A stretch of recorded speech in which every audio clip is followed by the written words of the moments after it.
Well, I guess that's the thing that's always here is the search and Mm. need for answers, but not, it's not necessarily just thought answers or conceptual answers, just a desire for understanding and I suppose change.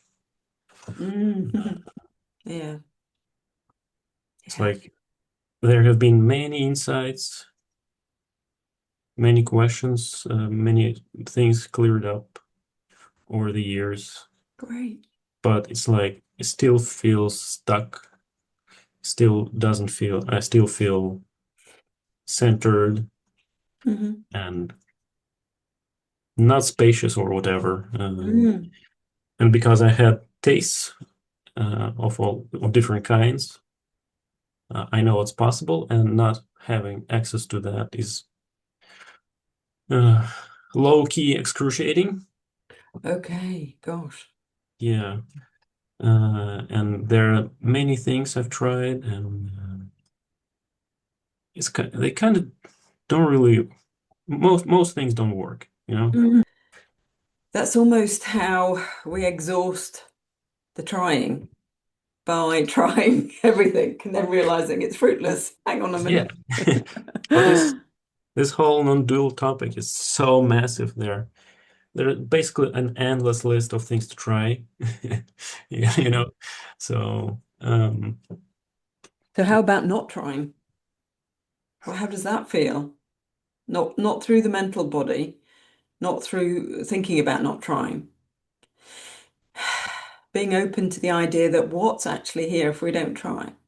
If there's no sense of grasping, reaching, understanding, what's here now. Yeah, this, yeah, beautiful. Just that just that is yeah, literally how I show people the how we can be like this. You literally demonstrate we can be like this narrowed view of got to get, got to get, got to get, and then there's this open view of, oh, well, what's sure, actually here? sure. That's one way of reminding myself of this.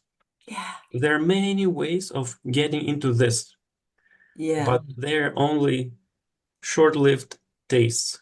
Ah, that's because there is a concept of getting to it. So there is something like a narrowed, like a form that goes to formless. That's the experience. Yeah. So we're not denying that. So there's some sort of form that wants to get to expansiveness, that's had a taste of expansiveness. And where is it? If I do something, I'll get there, but it's short-lived. So that's based in the idea that you're not already the expansiveness. So, Yeah, I know that idea, unfortunately.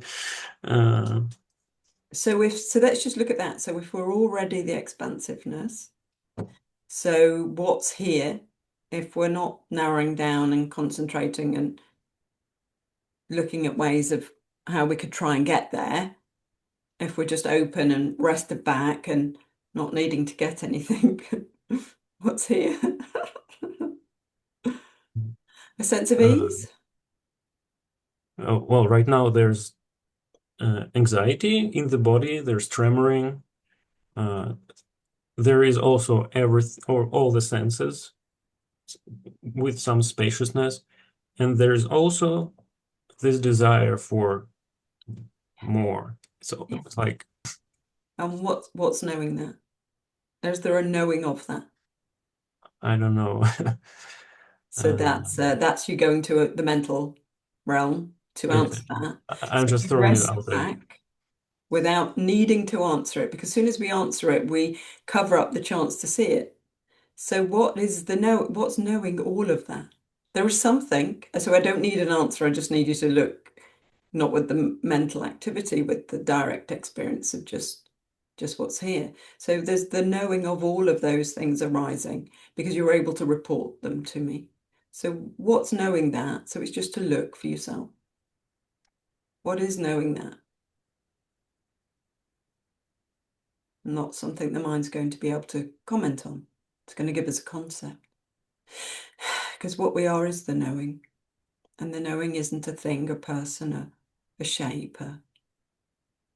It's just the knowing of the moment. And that knowing can't really be pinned down. It can just be directly experienced because it's what you are and not apart from you. And what you are is not little me. What you are is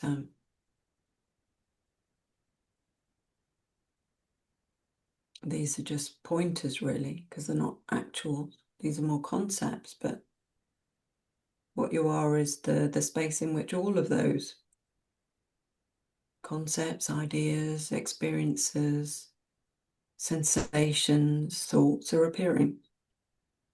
And we overlook this because it's not so tangible. And it's not apart from us, so it's hard to see it with all of those filters of perception that we're using, mental activity,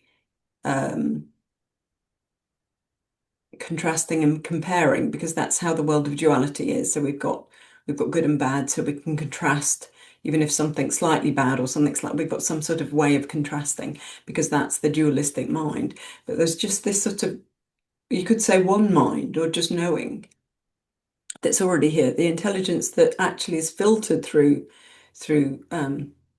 this finite mind. So there's something, what I'm pointing to is prior to, not apart, because all of this is appearing. So we're not disassociating. We're not saying this isn't appearing. All these experiences and all these textures of experience, densities and the trembling and all of that. We're not saying it's not here. Yes, but there's something that's aware of it. There's something that's primary, and that's that what happens is we have a tendency to go towards the forms, the sensations, the thoughts, and then look at those. But there's something that we can turn towards, that's aware of all of them. Mm-hmm. That's what we are. Yeah.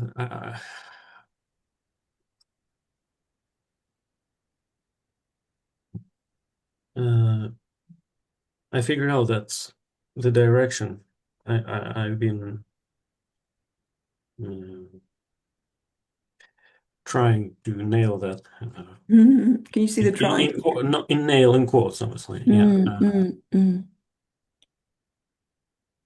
The trying and the nailing are the problem, and the me that's going to try and nail it. Yeah. That's the whole thing. That's the I whole. know. I need to relax, all that stuff, or I don't need to relax. It's not about So yeah, relaxing. yes.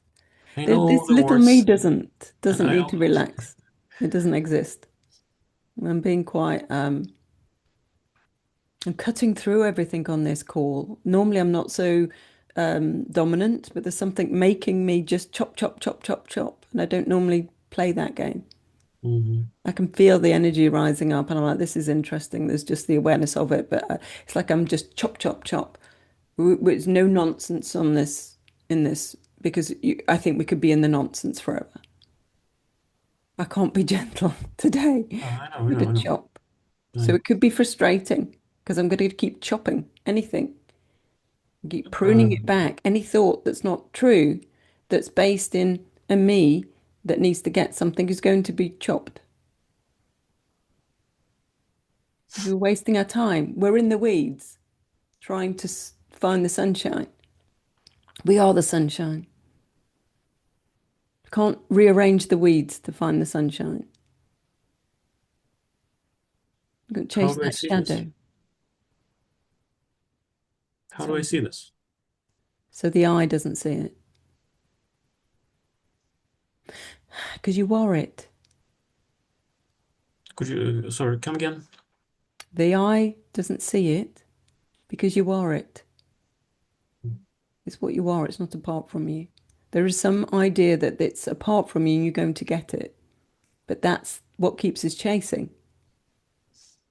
So can we just accept or be open to the idea? This is not adopting a belief at all. It's just like we just open up to the idea. So if there's only one thing here, and I am that one thing, not this separate self that's a one thing. We're not the fragment that's saying I'm this one thing. Hold on, I've got a pink pen I quite often use. So this is the I.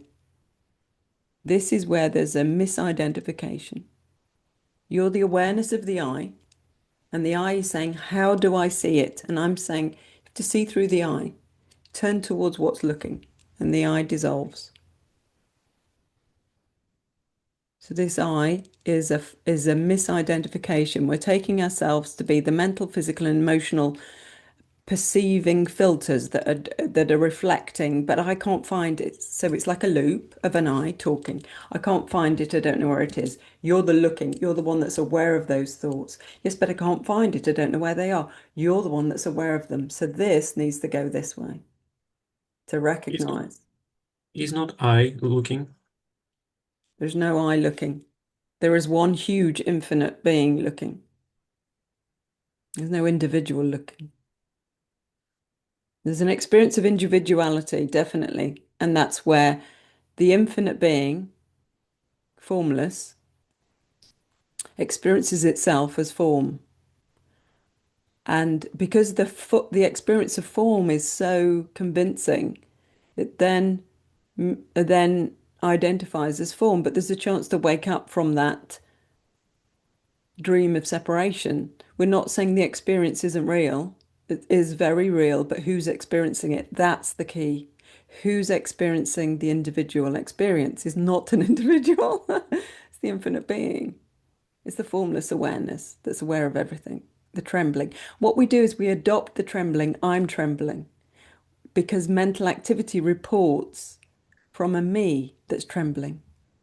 It's a little bit not as simple in my for me maybe. Uh, it's all about identification, right? Yeah. And I watched several times your video on where you describe this process of identification of becoming Mhm. personalized. Yes, and I'm still not. I want. I think this is. Uh, I need to understand how personalization happens better Mhm. because it look it's more subtle. The Mm, that's right. the separation seems more subtle. Is okay. I can see a thought. I can see the So gap. that I that's reporting it can see a thought. I can see a thought. What is that I? Where is it? If you look now, turn towards the I. What is it? Don't tell me because that's a concept. You can't be a concept. What's the I? I don't Directly know. experience it. You don't I, know. Yes, because the mind doesn't know. It's still the mind saying, I don't know. That's great. Drop that. Rest as that. Don't try and work it out. You are it. it feels small. It feels it's like it's the watcher, right? The watcher state The witness, the watching or the thought. witness.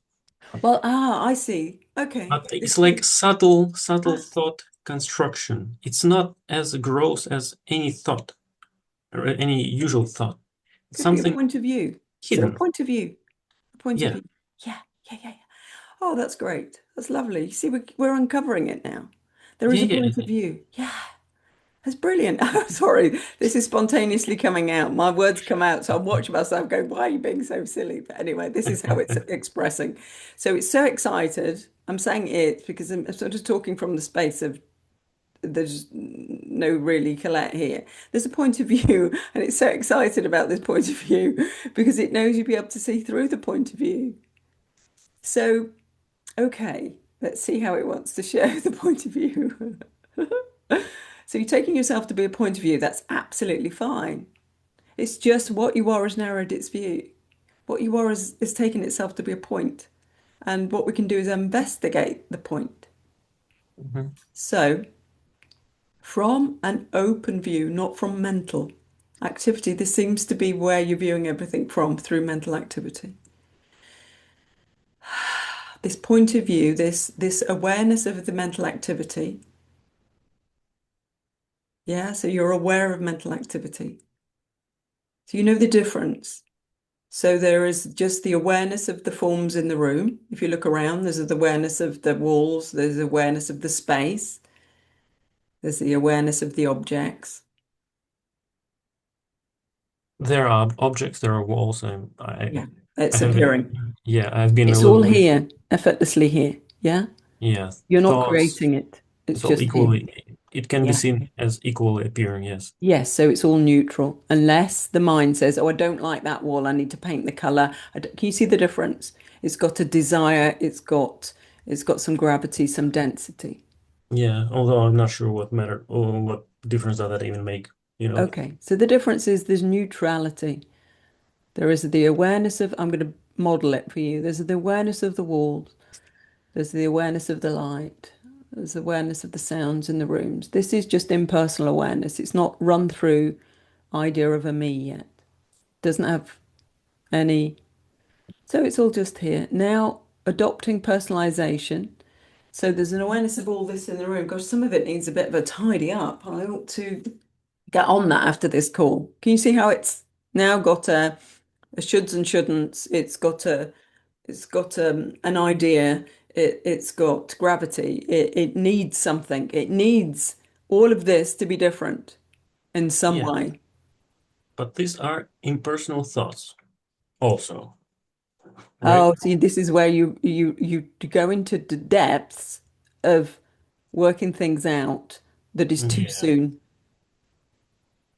Too You want soon? to dive in and pick it apart when we haven't really seen properly. Do you Yeah, maybe. see? You have a complexity, which is not a problem. I don't have that complexity. I don't care about the details. I'm just like, so that's why it's easier for me to see. Hmm. So the complexity isn't a problem. I feel like it's a useful tool for you, but you've got to drop it for the moment. You want to see deeper before we've seen clearly.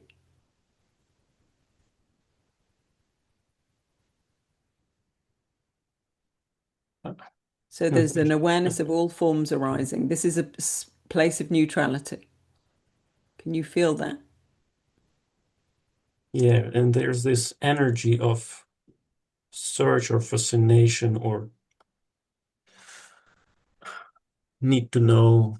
Mm. It's like, so these thoughts, they come and they interfere with just seeing, you know? Well, that's the concept we're giving them interfering, but they're just appearing. They're neutral, just like the sounds in the room. Right, of course. So we stay there. So I'm going to do a mini meditation for a minute. See if we can unplug. Can I join? Yeah, yeah. I'm guiding you. That's that's a joke. Yes. Okay. So we're familiar with the grasping, the narrowing down, the got to get. I need it to be a certain way. I don't understand it. So that's all fine. There is nothing wrong with any of that. So that's okay. It's not wrong. It's just the way that what we are can experience itself. There's nobody in between getting it wrong. There's nobody failing. Literally how life, the potential of life to experience. But there's a more fundamental way. How we can look prior to all these lenses of perception. So the way it's pointed to here is how it was revealed is that we open our focus. You can do it with your eyes closed. It's perhaps easier with them closed to begin with. You open your focus. So as if you're looking with peripheral vision. So we've got this vast, a bit like when you go to the ocean and just got a vast ocean. You're not narrowing down on anything. You're just taking in the entire view. Already you may be experiencing some sort of relaxation from not concentrating. And then there's this sense that because we're not grasping in this moment, because we don't actually need to get anything, because all we're doing is exploring what's already here, we can just rest back. Just for these few moments, we're not needing to get anything. So we've got the vast open view and we're resting back. We tend to feel like we're dominant in the head. The experience, the human experience feels like we're dominant in the head.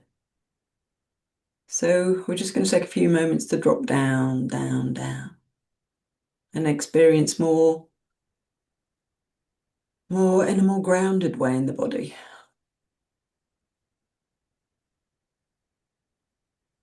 So this sense of dropping out of the head and down, down, down. We can start to just feel what's directly here. So there are sensations of the body in the chair, and maybe the back against the chair. There's just these sensations of weightedness. Maybe the feet on the ground. And we just feel into those without needing to comment on them. There's just the awareness of them. We don't need to write a story about what's appearing. We're just directly experiencing what's appearing. So there's no commentary. There's just the awareness of the contact points. We start to peel away the label contact points. There's just an awareness of sensations. Just directly experiencing the sensations.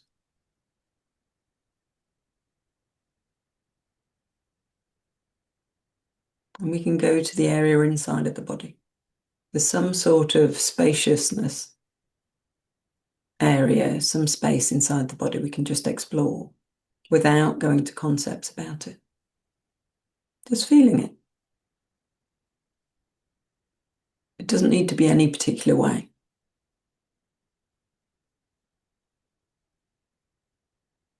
And then we can just notice the area outside of the body. Seems to be more spaciousness here. Again, we don't need to write a story about it or comment. We can just directly experience this more expanded feeling, this spaciousness.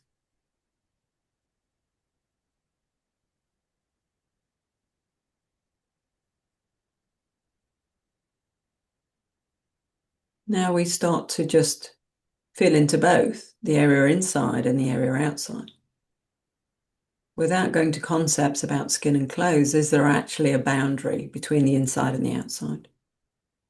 Without applying any concepts or labels? Or is there just no boundary?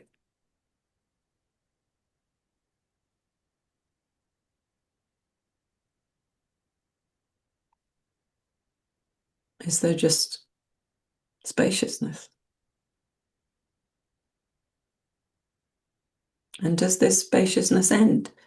You know, if we feel out and explore this spaciousness that's here, we're not going to any labels or concepts. We're just directly experiencing that there is no boundary to this spaciousness.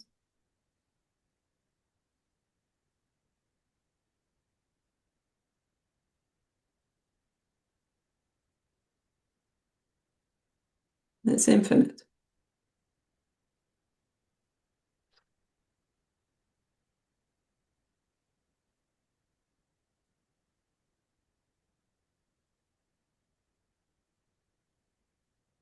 This spaciousness, I would offer, is what we are.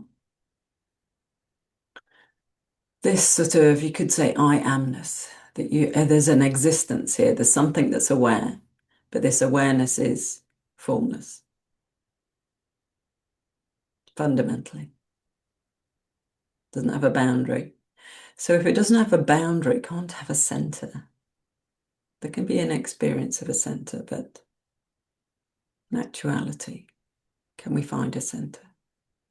Unless we create one.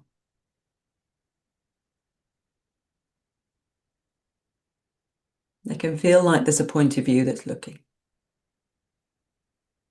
As if the attention is on the inky blackness going from this point of view. But can that attention that's on the inky blackness turn towards the point of view? And can we see there's not even a point of view there? It was just an experience. The point of view dissipates. We're not denying the point of view, but when we look, it dissipates. No longer being created, experienced. Again, we're back to the vast open space. So there can be appearances. But actually, whatever we look at has a chance to just dissipate. To see What's fundamentally here is formless that can experience form, but never becomes the form. So there can be an experience of the physical body, but what's experiencing it is this formless awareness.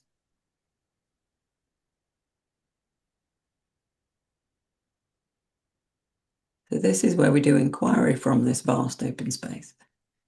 Can we actually find an I here that needs to know anything? We just rest as what we are. Where is this I?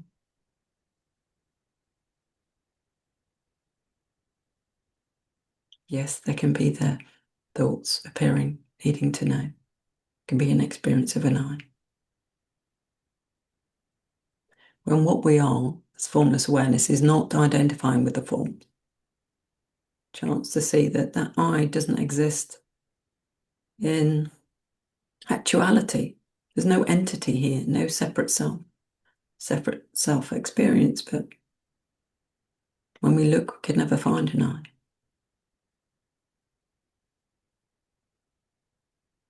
There's just space, there's just silence, there's just this prior to concepts. Can't really be labeled because there's nothing apart from you. So you can't, there's no opposite to be able to contrast against. So that's why we don't use the dualistic mind can't recognize what we are, because there's no opposites here to reflect against. This is what gives rise to all of the appearances, all of the forms. So we're just getting to see what we are fundamentally. And how all those forms that can be created can be identified with. Again, there's nothing wrong with that experience, but it's not what we fundamentally are. They don't define us unless we adopt them and sort of ignore this, overlook our formless nature and identify just with the forms. So we could see we're not only the forms. How about that? It's not like we're losing ourselves. What we are is formless, but can experience as form, so we get to enjoy it all. It's just we don't suffer the forms. I think that's where the suffering is, where the freedom is in recognizing that you're fundamentally formless. And this formless nature, does it age? Does what you are now age? This formlessness.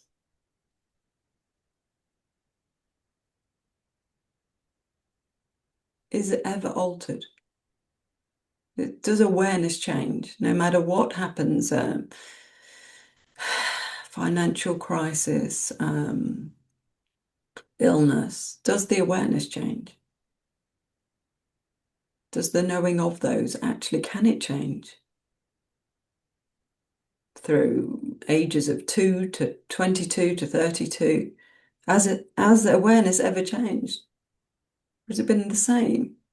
Whatever's been experiencing through the physical has never changed. Physical form has changed. Is this actually timeless? Is this just one continual present moment? And then time appears in it.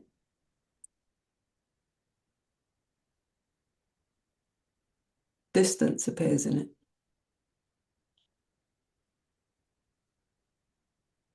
Is there a past and future here? Or is there just this? If what we are, because we can't grasp what we are with the mental activity, can't pin it down with concepts. We can point to it with awareness because we all just fundamentally know we're aware. We don't have to think about being aware, we just are. So it's prior to thinking.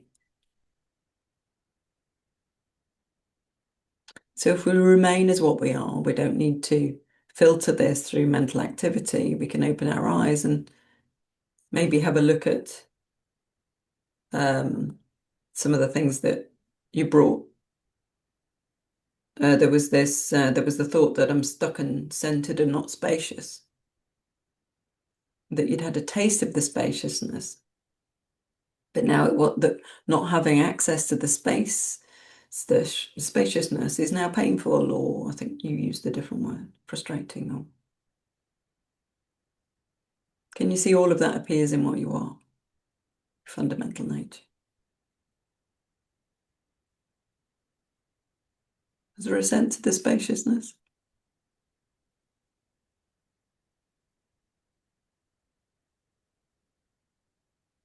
No. Could you find a boundary between inside and outside of the body? Uh, it uh,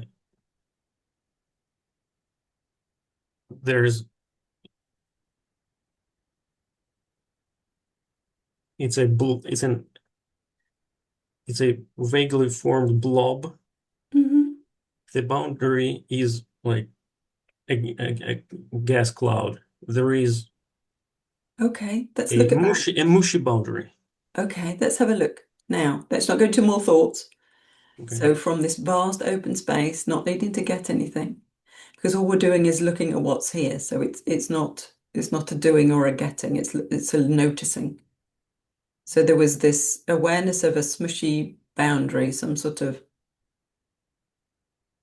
vague, but can we find it here in direct experience? Is it here? Where is it? It's not here. When we look, in actuality, you can't find it, can you? The mind, an image or something can appear and can be then referenced. But actually, when we then pin down that smushiness or the vague boundary, the cloudiness, where is it in actuality? Yeah, it's not here. So is the direct experience of it not there not being a boundary? No, I mean I don't know where it is positioned in space. Is that what not what you meant? I'm saying, can you actually find it? Can I find the motions? Yeah, That's what where you is it? uh, Or is it an idea that's been adopted and believed? well, indirect experience. There's just sensation. Okay. There's an awareness of Labelless sensation. sensation. Labelless sensation. So, but stay with the awareness of the sensation. Don't go to the sensation. It's a subtle form, you see, that then we're going to reflect off. So if you stay with what's aware of the sensation,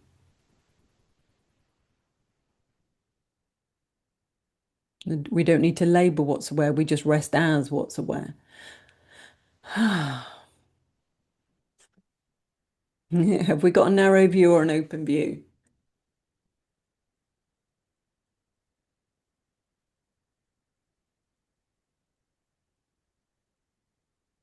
Is there some sense of trying, needing to get something? Yeah, that is appearing in awareness and being personalized, just experienced as a me.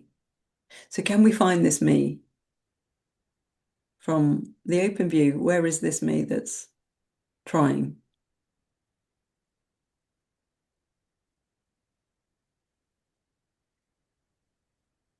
Where is the one that gets it and has access, has seen this spaciousness and then lost it? Can you find that one here? Direct experience. There's something. Yeah, what you are, maybe. Because what you are, you don't lose what you are. It's all you've ever been. It's what's always been looking. So it's not unusual. It's all you've ever been. It's just all you've ever been was identified as a me. Uh, it's this confusion. I mix the the ego and the awareness. You touched upon this. There's something that is um, identified as ego, I think. Okay. No, So, sensation, maybe in the head, the pressure, but it's subtle. but there's an awareness of it. Yeah, but I'm not sure. So turn towards the awareness first. We have to look at what's primary. That's the problem. Yeah, the awareness is primary. So if we're looking towards this idea of an ego, that's fine. There is an experience of an ego appearing somehow through sensations, then the sensations being labeled a me, I can't get rid of it, it's an ego. Okay, that's okay. That's all appearing. No denying that. That's the experience that's appearing. So what's it appearing to? What's aware of that? Can we turn towards that?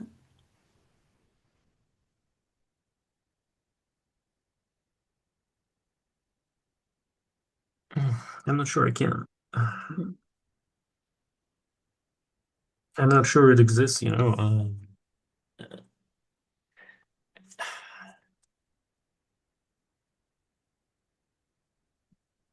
there is awareness of Mm, uh,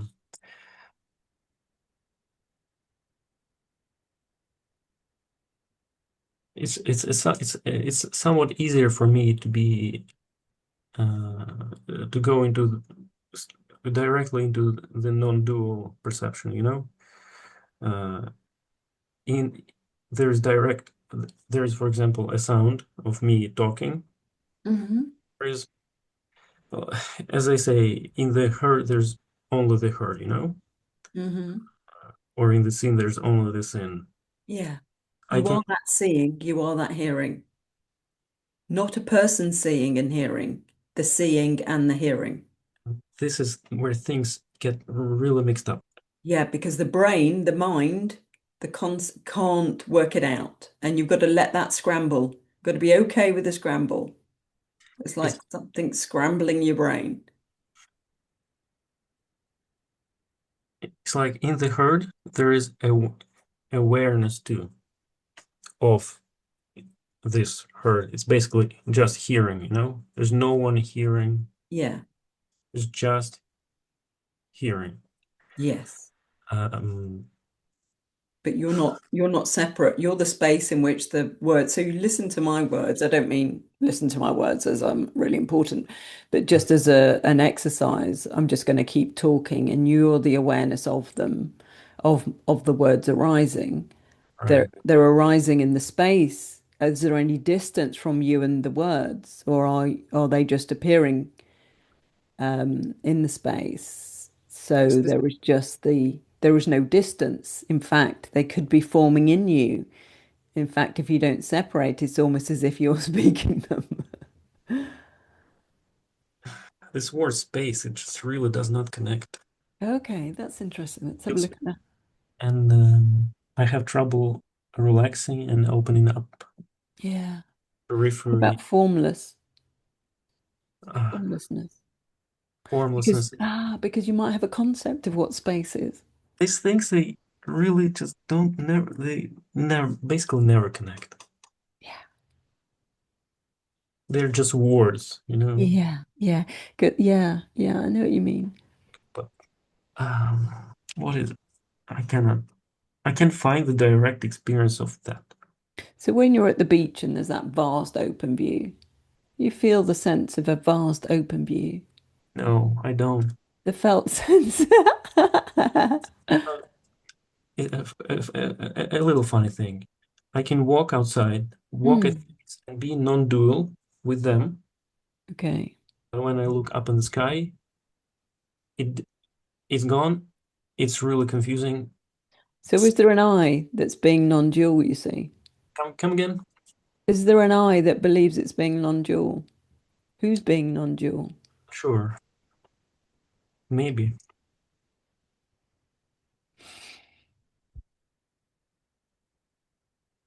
Because the experience of non-dual and the experience of losing non-dual is all appearing in what you are,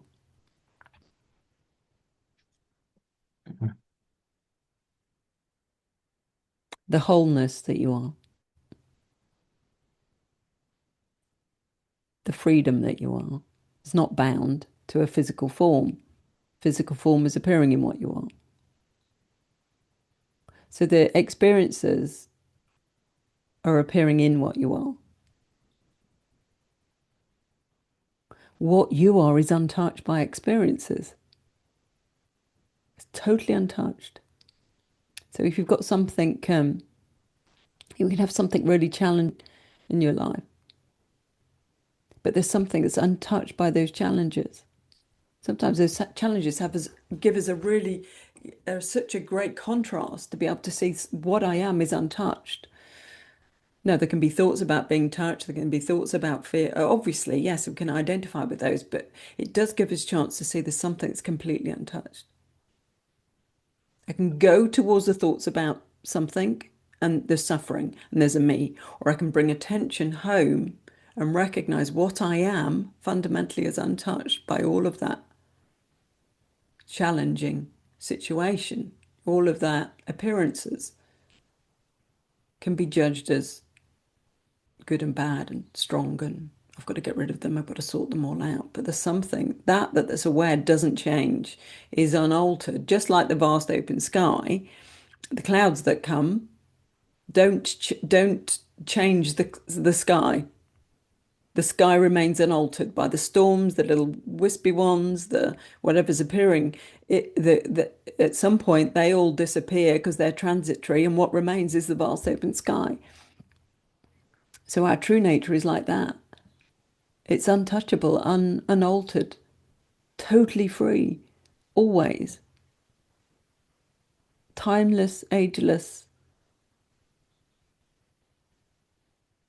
unbound. So you can't really say it's spacious because there's nothing to pin it on. It's just a pointer. So all of the pointers are not actuals. They're just giving us something that's sort of less dense form to be able to try and point to that's can't be pointed, it can't be named. Because all of the forms appear within it. The conceptualizing mind that labels everything is appearing within it. Sometimes I use this, so say it's wholeness, and we can represent wholeness that can't be bound by a circle. So the wholeness is a circle. I'm just applying it to that can't be bound, just to try and create a symbol. So the wholeness is what you are. Within the wholeness, so it's not separate from it, are all the appearances. Love and hate, journeying home, already home. So spiritual journey, oh, I've recognized the truth, are all appearing in that never journeyed. The wholeness doesn't journey. It's an appearance, it's an experience that can be identified with. So nobody actually wakes up because nobody's asleep, fundamentally. There's no individuals, there's just one self appearing. It all appears different, but the wholeness that's creating it never becomes anything other than the wholeness. So the wholeness experiences itself as separation, experiences itself as a victim, experiences itself as a perpetrator, but it never leaves the wholeness. It's just how it appears. You're never not the wholeness. Oh, if I could just give you that. You're never not the wholeness. You're always whole. I mean, there's nobody me giving it that, it's just how it's coming out. Just how my heart wants to just give you the wholeness, show you the wholeness. Because, you are me, not Collette, the wholeness. Wholeness is speaking to wholeness, saying, hey, you're the wholeness. We're appearing as separate, but we're the wholeness. We're not separate. We're appearing as separate, and that's fun. We get to talk to ourselves as if we're different. We get to go backwards and forwards and contrast and compare and uncover and explore. And that's the fun. That's what life's doing. So it gets to know itself through textures of experience, but never becomes any of them. So you see the grasping and the trying is just another experience appearing within what you are that's untouched. I connect to everything you say, but on a shallow level. Mm, mm, mm. So it's perhaps just this idea that you need to get it on the mental level. And what I would offer is it arises in the lighter koshas for the human experience. Let's talk about the human experience now. It arises for the human experience through the koshas, through these filters of experience. Now we've got a body mind. So knowing this, so within that circle is like a sea of knowing is the first filter of experience that the wholeness can have without becoming dense. So its first one is bliss. It just recognizes itself. It's a bit like what I was feeling for you. There was this love that I just wanted to give you the wholeness. So starting to experience this bliss of unity. So I can see that you are me. So I just want to gift you yourself. So that's the first bliss, is the first experience that wants to know itself. It doesn't really want to know itself, but can create this experience in order to know itself because there's no opposites. And then the second one is knowing. So now we've got knowing. The human experience has this knowing. It's not a separate self-knower that's got all this knowledge and super bright. It's just the knowing of experience. Like this room is just known. It's spontaneously known without a knower. You can see that. It's just here. It's just appearing and it's known. Without labeling it, without intellectualizing it, the intelligence already knows it's just knowing. That's the second filter. So that's where you remain. And David Bingham calls it effortless being, because that's where it reveals itself to itself. There's no Yeah, separate me getting it. It non-dual. reveals. So I didn't know all this. I went to date. I had a spontaneous falling away of duality. I was like, hang on a minute. There's nothing wrong. Everything's just appearing. I can't find good and bad anymore. Yes, I could see that that could be a pain, but I have to apply that concept to something happening, to a Mhm. flat tire. It's just a flat tire. So I could see all of that push and pull had gone, and I couldn't see where I was not, but I didn't have all the seeing. It wasn't super clear. But what's looking always is clear.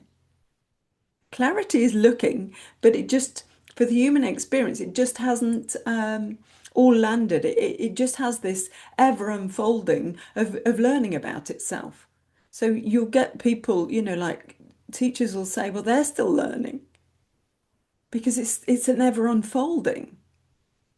There's never a person that's done. It's just life is exploring itself. There's nobody exploring apart from the wholeness exploring itself.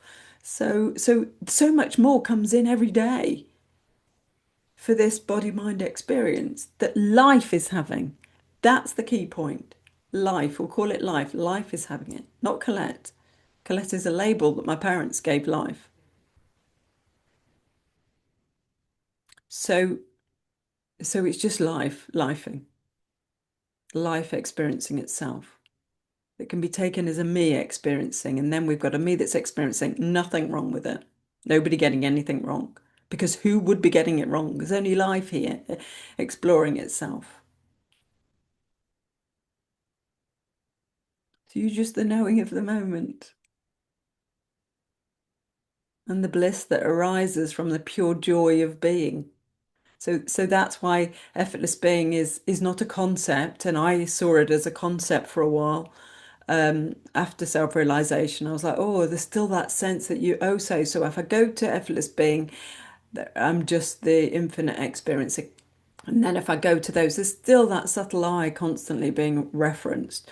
But effortless being isn't a concept that somebody goes to. It's what we are when our true nature is just experiencing as a human in the most lighter modes of experience. So wisdom and bliss, and that's where the knowing's going to be when you don't try to know. When there's not, because you've already adopted an I, so you're in the mental, physical, and emotional realm saying, I want to know. I don't understand this.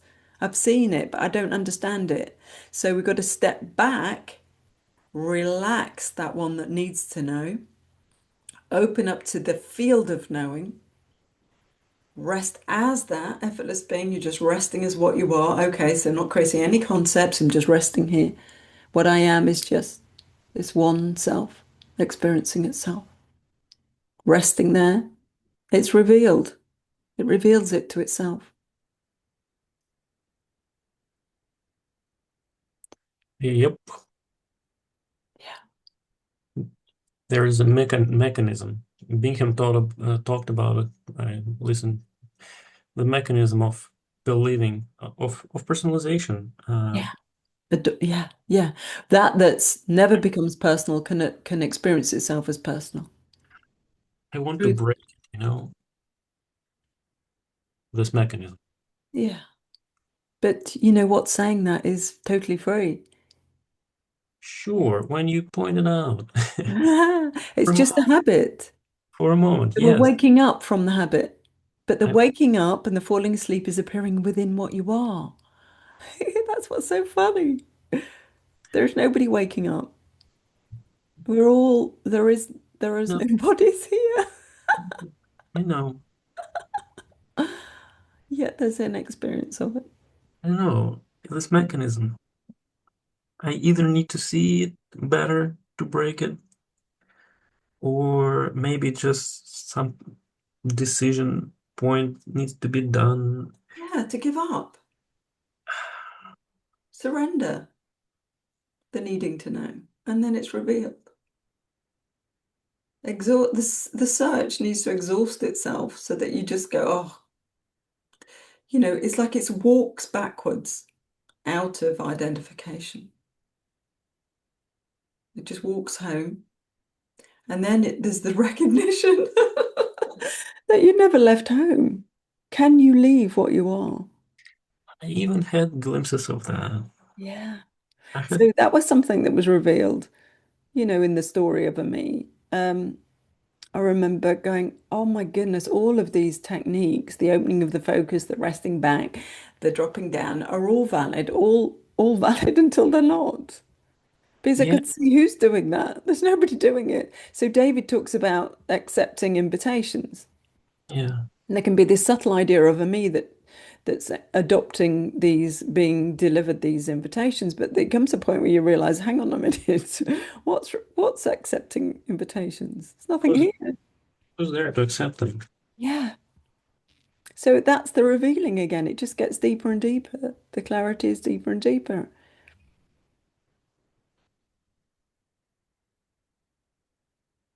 I wish there was a tool to just burn beliefs. But life doesn't want to do that. Life wants to wake up, it's the joy, the journey. It wants the journey. That's what it's all created for, to experience itself. When we drop that, it's okay.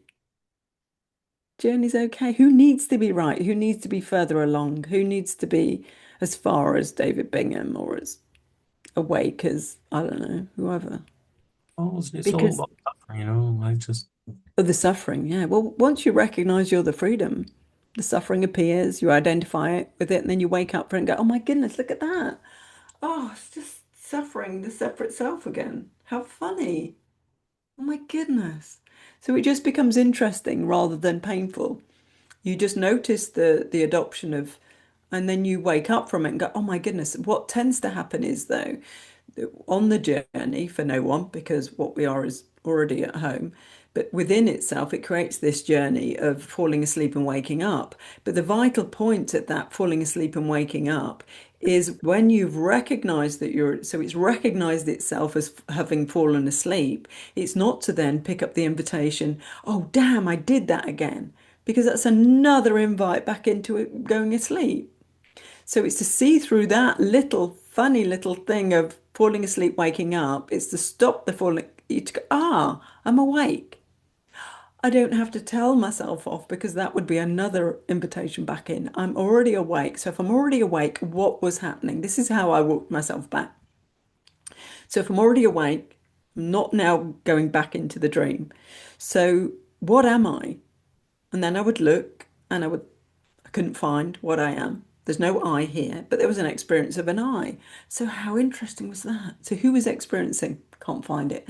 So I could see these two positions, this experience of density, of like what you could call ego, and then there was an experience of no ego. And not being able to find. I was like, these two experiences don't add up. And then I realized, oh, I'm feeling like I've got two positions. There is the ego me and the unbound, totally free me. How Mm-hmm. interesting. So Mm-hmm. that one is an appearance. So then you just sort of settle for this unbound, totally free one. So you're like, oh, okay. But that's still a subtle position. I'm awareness. I'm free. I still a subtle meing. So you wake up to say, oh my goodness, that's where the wholeness appears. So the journeying of lost and awake appear within the wholeness that never fell asleep and never woke up, that remained totally free always. And once you recognize you're totally free, and it can be you have to have a contrast. And I had a contrast. I had a hideous contrast. And I was like, shit, I'm not adopting that contrast. It's so vile, so horrible. I had a couple of them, people wanting to kill me, and then people, and then financial things looming.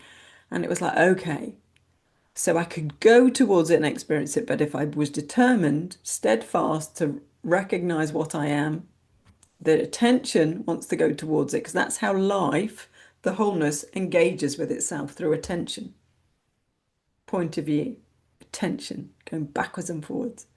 These movements are appearing in what you are that's untouched. But as the human experience, that's how the human experiences, through attention. If your attention goes towards forms, thoughts, feelings, emotions, that's the experience you have. But attention remains in the wholeness, recognizes wholeness. You realize that you can walk in the world as wholeness. Attention goes towards forms, that's the experience you have. Attention comes back to freedom, that's the experience you have. Yeah.